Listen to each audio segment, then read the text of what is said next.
আসসালামু আলাইকুম। বাংলা সংবাদে সবাইকে স্বাগত জানাচ্ছি। আমি চিন্তিয়া হক। শুরুতেই সংবাদ শিরোনাম। মবে কেউ জড়িত থাকলে ব্যবস্থা নেবে বিএনপি, বলছেন সালাউদ্দিন আহমদ। এদিকে সব ভোট কেন্দ্রে সিসিটিভি ক্যামেরা স্থাপনে কানাডার সহযোগিতা চায় জামায়াত।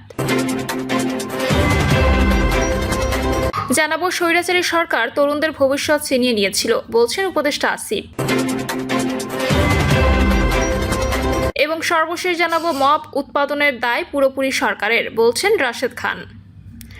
শুনছিলেন সংবাদ শিরোনাম, এবারে বিস্তারিত। মবে কেউ জড়িত থাকলে ব্যবস্থা নেবে বিএনপি, বলছেন সালাউদ্দিন আহমদ। সাবেক সিইসি কে এম নুরুল হুদাকে মবের ঘটনায় দলের কেউ জড়িত থাকলে তার বিরুদ্ধে ডিসিপ্লিনারি অ্যাকশন নেওয়া হবে বলে হুঁশিয়ারি করেছেন বিএনপির স্থায়ী কমিটির সদস্য সালাউদ্দিন আহমদ। বিএনপির অবস্থান মব সংস্কৃতির বিরুদ্ধে উল্লেখ করে সালাউদ্দিন আহমদ বলেন, আমরা মব কালচারে বিশ্বাস করি না। আমরা আইনের শাসন প্রতিষ্ঠা করার জন্য অবিরাম সংগ্রাম করে যাচ্ছি। আমরা চাই দেশে আইনের শাসন প্রতিষ্ঠা এবং আদালতের রায় বাস্তবায়ন হবে, বিচার প্রক্রিয়া স্বচ্ছতা থাকবে। তিনি আরও বলেন, সুতরাং সাবেক প্রধান নির্বাচন কমিশনার নুরুল হুদার বিরুদ্ধে অভিযোগ, তার গ্রেপ্তার প্রক্রিয়া এবং তার বিচার প্রক্রিয়া আইনগতভাবে যথাযথভাবে পরিচালিত হবে, এটা আমরা প্রত্যাশা করি। তবে তার উপরে যে অবমাননাকর ব্যবহার করা হয়েছে এটা আমরা সমর্থন করি না। এটি একটি বিচ্ছিন্ন ঘটনা। যদি বিএনপির যে কোনো নেতাকর্মী এই ঘটনায় জড়িত থাকে, তদন্ত করে তার বিরুদ্ধে ডিসিপ্লিনারি অ্যাকশন আমরা নেব, এটা আমাদের অবস্থান। সালাউদ্দিন বলেন, আমরা চাই কোনো ব্যক্তি যত বড় অপরাধী হন না কেন তার আইনি এবং সাংবিধানিক অধিকার যেন ভোগ করার অধিকার ক্ষুণ্ণত। শেখ হাসিনার ফ্যাসিস্ট শাসনকে দীর্ঘায়িত করার জন্য কয়েকটি রাষ্ট্রীয় সাংবিধানিক প্রতিষ্ঠানকে পুরোপুরি কুলসিত এবং ধ্বংস করার জন্য আরও কয়েকজন ব্যক্তি দায়ী। সব ভোট কেন্দ্রে সিসিটিভি ক্যামেরা স্থাপনে কানাডার সহযোগিতা চায় জামায়াত। আসন্ন জাতীয় সংসদ নির্বাচনে সব ভোট কেন্দ্রে সিসিটিভি ক্যামেরা স্থাপনের জন্য কানাডার কাছে আর্থিক সহযোগিতা চেয়েছে জামায়াত ইসলামী। ব্রিফিংয়ে সৈয়দ আবদুল্লাহ মোহাম্মদ তাহের বলেন, বৈঠকে কানাডার রাষ্ট্রদূতকে বাংলাদেশের স্বার্থ সংশ্লিষ্ট বিষয়ে অগ্রাধিকার দেওয়ার ক্ষেত্রে অনুরোধ করেছি। তারা সেটিতে সম্মত হয়েছেন। আগামী সংসদ নির্বাচন ও যে রিফর্ম হচ্ছে সে ব্যাপারে জামায়াত ইসলামীর অবস্থান জানতে চেয়েছেন।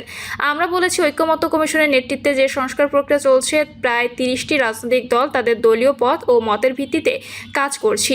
কয়েকটি বিষয়ে আলোচনা হচ্ছে, অগ্রাধিকার ভিত্তিতে অগ্রগতিও হয়েছে। আর্টিকেল 70 স্ট্যান্ডিং কমিটির কথা বলেছি। দ্বিকক্ষ বিশিষ্ট পার্লামেন্টের প্রস্তাব করেছি। নারী আসনের ব্যাপারে কথা হয়েছে। সামগ্রিক নির্বাচনী প্রক্রিয়া নিয়ে কথা বলেছি। জামায়াত ইসলামী পিআর পদ্ধতিতে নির্বাচন ব্যবস্থা চায়, সেটা আমরা ব্যাখ্যা করেছি। আপার ও লোয়ার হাউস সংক্রান্ত যে কন্ডিশনাল অগ্রগতি হয়েছে সেটা আমরা ব্যাখ্যা করেছি। তিনি বলেন, বাংলাদেশে বেসিক একটা চেঞ্জ দরকার। পাওয়ারকে ব্যালেন্স করবে। কোনো একজন ব্যক্তিকে একনায়ক বা স্বৈর শাসক বা ডিক্টেটর হওয়ার মতো অবস্থায় যেতে না পারে, সেজন্য 10 বছরের বেশি কেউ প্রধানমন্ত্রী থাকতে পারবেন না। একটি দলের পক্ষ থেকে আপত্তি আসছে, তারা দলীয়ভাবে পরে তাদের অবস্থান জানাবেন। বাংলাদেশে আজকের পরিস্থিতির জন্য যে প্রধান কারণ সেটা হচ্ছে ভোটারবিহীন জবরদখলের নির্বাচন। পরপর 3টি নির্বাচনে ছিল এমন, যার কারণে সংকট এমনভাবে ঘনীভূত হয়েছে যে একটি সরকারের শুধু পরিবর্তনই হয়নি, বিদায় হয়নি, দেশ ত্যাগ করার মতো একটি পর্যায়ে চলে গেছে। আমরা আর দেশে এমন পরিস্থিতির পুনরাবৃত্তি চাই না, সেটা স্পষ্ট করে বলেছি। জামায়াতের এই শীর্ষস্থানীয় নেতা বলেন, আমরা বলেছি জামায়াত ইসলামী বাংলাদেশে একটি ফ্রি ফেয়ার অংশগ্রহণমূলক নির্বাচন চায়, যার মাধ্যমে দেশে স্থিতিশীলতা ও সুস্থ রাজনীতি ফিরে আসবে। যদি এটা এবার না হয়, তাহলে আগের চেয়েও বড় ও ভয়াবহ পরিস্থিতির সম্মুখীন আমরা হতে পারি, সেই আশঙ্কার কথা আমরা তুলে ধরেছি। বাংলাদেশে নিযুক্ত কানাডার হাই কমিশনার অজিত সিং বলেছেন, তারা এবার বাংলাদেশের জাতীয় নির্বাচন ক্লোজলি অবজার্ভ করবে।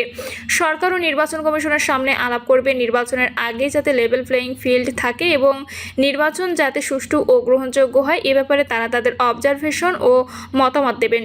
মোহাম্মদ তাহের বলেন, আমরা আরেকটা কথা বলেছি, সেটাকে সিল মারা হবে, সেটা বাদে প্রত্যেকটি ভোট কেন্দ্রে সিসিটিভি ক্যামেরা আওতায় আনার জন্য। এজন্য অনেক টাকাও লাগবে। এটা সরকার ও নির্বাচন কমিশনের অজুহাত। এত টাকা ও বাজেট পাবো কোথায়? আমরা কানাডাকে অনুরোধ করেছি সে বাজেট দেওয়ার জন্য। একটি দল বা দেশ যদি বাজেট দিতে না পারে, তাহলে আপনারা কয়েকটি দেশ কনসোর্টিয়াম করে ইউএনডিপির মাধ্যমে এই বাজেট দিয়ে সহযোগিতা করতে পারেন। তাদের নির্বাচন সুষ্ঠু হওয়ার ক্ষেত্রে বড় ভূমিকা পালন করবে। কানাডার হাই কমিশনার আর্থিক অনুদানের বিষয়টি জাতিসংঘের মাধ্যমে সমন্বয় করার ব্যাপারে উদ্যোগ নেবেন বলে আমাদের জানিয়েছেন। কানাডা বাংলাদেশের অবাধ, সুষ্ঠু ও গ্রহণযোগ্য জাতীয় সংসদ নির্বাচনে কারিগরি সহ সার্বিক সহযোগিতা প্রদানের আশ্বাস দিয়েছেন। ভবিষ্যতে দুই দেশের মধ্যে দ্বিপক্ষীয় সহযোগিতা আরও জোরদার হবে বলে বৈঠকে আশাবাদ করা হয়। স্বৈরাচারী সরকার তরুণদের ভবিষ্যৎ ছিনিয়ে নিয়েছিল, বলছেন উপদেষ্টা আসিফ। বাংলাদেশের বিগত স্বৈরাচারী সরকার তরুণদের ভোটাধিকার হরণ করেছিল, তাদের কণ্ঠরোধ করেছিল এবং তাদের ভবিষ্যৎ ছিনিয়ে নিয়েছিল বলে মন্তব্য করেছেন যুব ও ক্রীড়া মন্ত্রণালয়ের উপদেষ্টা আসিফ মাহমুদ সজীব ভুঁইয়া। বক্তব্যে আসিফ মাহমুদ বলেন, আমাদের ইতিহাসে এমন অন্ধকার অধ্যায় রয়েছে যেখানে বিচার বহির্ভূত হত্যা, জোরপূর্বক গুম ও নির্বাচনে হস্তক্ষেপ অসংখ্য পরিবারকে ক্ষতবিক্ষত করেছে। তিনি আরও বলেন, অনেক তরুণ প্রজন্ম কখনো একটি স্বাধীন ও সুষ্ঠু নির্বাচনের স্বাদ পায়নি, এমনকি অনেকেই কখনো ভোট দেওয়ারও সুযোগ পায়নি। তাদের কণ্ঠস্বর চেপে দেওয়া হয়েছিল, তাদের ভবিষ্যৎ ছিনিয়ে নেওয়া হয়েছিল, কিন্তু তারপরও তরুণরাই ছিল সেই আলোকবর্তিকা যারা একটি নতুন যুগের জন্য সংগ্রাম করেছিল, গণতন্ত্র ও ন্যায় বিচারের দাবিতে আন্দোলন করেছিল। তাদেরই সাহস ও ত্যাগের বদৌলতে আজ আমরা একটি স্বৈরাচারী শাসন থেকে মুক্ত। উপদেষ্টা বলেন, আমাদের বর্তমান সরকারের দায়িত্ব গ্রহণের পর থেকে আমরা অনুভব করেছি যে শুধুমাত্র একটি শাসন ব্যবস্থা পরিবর্তন করাই যথেষ্ট নয়, এটি একটি জাতীয় আকাঙ্ক্ষারও বিষয়। তাই আমরা ব্যাপক সংস্কারমূলক উদ্যোগ গ্রহণ করেছি। ইতিমধ্যেই বেশ কিছু কমিশন গঠন করা হয়েছে যারা বিভিন্ন স্তরের স্টেক হোল্ডার, বিশেষজ্ঞ, রাজনৈতিক দল, সুশীল সমাজ ও অন্যান্যদের সঙ্গে আলোচনা করে তাদের প্রতিবেদন জমা দিয়েছে। কিছু প্রস্তাবনা ইতিমধ্যে বাস্তবায়নের জন্য চিহ্নিত হয়েছে, অন্যগুলো নিয়ে কাজ চলছে। তিনি বলেন, আমরা এমন একটি বাংলাদেশ গড়তে চাই যেখানে গণতন্ত্র কখনোই বিপন্ন হবে না, যেখানে প্রতিটি মানুষের মৌলিক অধিকার, স্বাধীনতা ও মর্যাদা সুরক্ষিত থাকবে। কিন্তু এটি শুধুমাত্র সরকারের একার পক্ষে সম্ভব নয়, এজন্য প্রয়োজন সকলের সক্রিয় অংশগ্রহণ, বিশেষত তরুণ প্রজন্মের। কমনওয়েলথ নিয়ে উপদেষ্টা আসিফ মাহমুদ বলেন, কমনওয়েলথ চার্টার হলো আমাদের সম্মিলিত বিশ্বাসের একটি মৌলিক দলিল, যা আইনের শাসন, অন্তর্ভুক্তিমূলক উন্নয়ন ও শান্তিপূর্ণ সহ অবস্থানের প্রতি আমাদের অঙ্গীকারকে তুলে ধরে। এটি একটি নৈতিক ক্যাম্পাস যা আমাদের 56টি সদস্য রাষ্ট্রকে একই লক্ষ্যে এগিয়ে নিয়ে যায়। তিনি বলেন, এই চার্টার কেবল আদর্শিক নীতিমালা নয়, বরং এগুলোকে প্রতিদিনের জীবনে বাস্তবায়ন, রক্ষা ও লালন করতে হবে। অনুষ্ঠানে প্রধান আলোচক কমনওয়েলথের সহকারী সেক্রেটারি জেনারেল অধ্যাপক লুইস ফ্রান্সিসি বলেন, আপনি আজ যা করবেন তাই আপনাকে গড়ে তুলবে এবং আগামী 30 বছরে আপনি কি হয়ে উঠবেন তা নির্ধারণ করবে। তিনি আরও বলেন, বাংলাদেশের ভবিষ্যৎ নির্ভর করে আপনার বর্তমান পছন্দের উপর। সেই কাজগুলো করুন যা আপনাকে, আপনার পরিবারকে ও আপনার দেশকে গর্বিত করবে। অধ্যাপক লুইস ফ্রান্সিসি বলেন, বাংলাদেশ বদলাচ্ছে, বিশ্ব বদলাচ্ছে এবং আপনারা সেই পরিবর্তনের কারিগর। আসুন আমরা এই যাত্রায় একসাথে কাজ করি, গণতন্ত্রকে আরও শক্তিশালী, শাসন ব্যবস্থাকে আরও জবাবদিহিমূলক ও সমাজকে আরও মানবিক করে গড়ে তুলতে। তিনি বলেন, আসুন আমরা এই কাজের কথা বলি ও এগিয়ে যাই। মব উৎপাদনের দায় পুরোপুরি সরকারের, বলছেন রাশেদ খান। অন্তর্বর্তী সরকারের দুর্বলতার কারণে মবের ঘটনা ঘটছে বলে অভিযোগ করেছেন গণ অধিকার পরিষদের সাধারণ সম্পাদক রাশেদ খান। তিনি বলেছেন, সরকার যতদিন আইনের শাসন প্রতিষ্ঠা করবে না ততদিন সমাজ থেকে মবক্রেসি বন্ধ হবে না।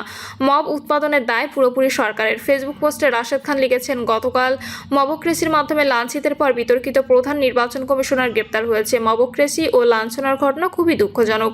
সরকার মবের সঙ্গে জড়িতদের গ্রেপ্তারের কঠোর হুঁশিয়ারি দিয়েছে, কিন্তু আমরা প্রশ্ন হলো, এই মব উৎপাদনের সঙ্গে সরকার জড়িত নয় কি? সরকারের মাথায় কেন বিতর্কিত 3টা একতরফা নৈশ ও ডামি নির্বাচনের সঙ্গে জড়িত কমিশন সচিব, ডিসি, এসপি এবং আওয়ামী লীগের ডামি মামি স্বতন্ত্র নামধারী এমপি ও মন্ত্রীদের গ্রেপ্তার, সম্পদ বাজেয়াপ্তদের চিন্তা কাজ করলো না? রাশেদ রেখেন, আমি অসংখ্যবার বলেছি, সরকারের উপদেষ্টারা সাবেক ও মান্নান সহ সরকারের সাবেক মন্ত্রী বেশ কিছু ডামি এমপির জামিন করিয়েছে, পুনর্বাসন করছে। যেসব এমপির টাকা এবং উপদেষ্টাদের সঙ্গে বন্ধুত্ব ও আত্মীয়তার সম্পর্ক, তারা ধরাছোঁয়ার বাইরে। যেসব মাফিয়া সম্পদশালী ব্যবসায়ী গোষ্ঠী হাসিনার অবৈধ সাম্রাজ্য গঠনের সহযোগিতা করেছিল, তারাও ধরাছোঁয়ার বাইরে। সরকার যদি এদের শাস্তির আওতায় না এনে অপরাধীদের ধরাছোঁয়ার বাইরে রাখে, তাহলে কি মব উৎপাদনের জন্য সরকার রসদ যোগাচ্ছে না? অন্তর্বর্তী সরকারের কাছ থেকে যে বিপ্লবী চরিত্র জনগণ প্রত্যাশা করেছিল, তার কোনো কিছুই পরিলক্ষিত হচ্ছে না বলে পোস্টে অভিযোগ করেন গণ অধিকার পরিষদের এই শীর্ষ নেতা। তিনি আরও বলেন, এখনও পর্যন্ত আওয়ামী লীগের 3000 মাথাওয়ালা ব্যক্তিদের গ্রেপ্তার করা হয়নি। সে পরিবারের একজনকেও সরকার পাকড়াও করেনি। গণহত্যার সঙ্গে সরাসরি সম্পৃক্ত কতজনকে ধরা হয়েছে? তাহলে গণহত্যার বিচার সরকার কিভাবে করতে চায়? সরকার যতদিন আইনের শাসন প্রতিষ্ঠা করবে ততদিন সমাজ থেকে মবক্রেসি বন্ধ হবে না। মব উৎপাদনের দায় পুরোপুরি সরকারের। সরকারের দুর্বলতার কারণেই মবের ঘটনা ঘটছে। প্রিয় দর্শক, এই ছিল এখনকার সর্বশেষ সংবাদ। আপডেট সব সংবাদ পেতে চ্যানেলটি সাবস্ক্রাইব করে বেল আইকনটি ক্লিক করে রাখুন।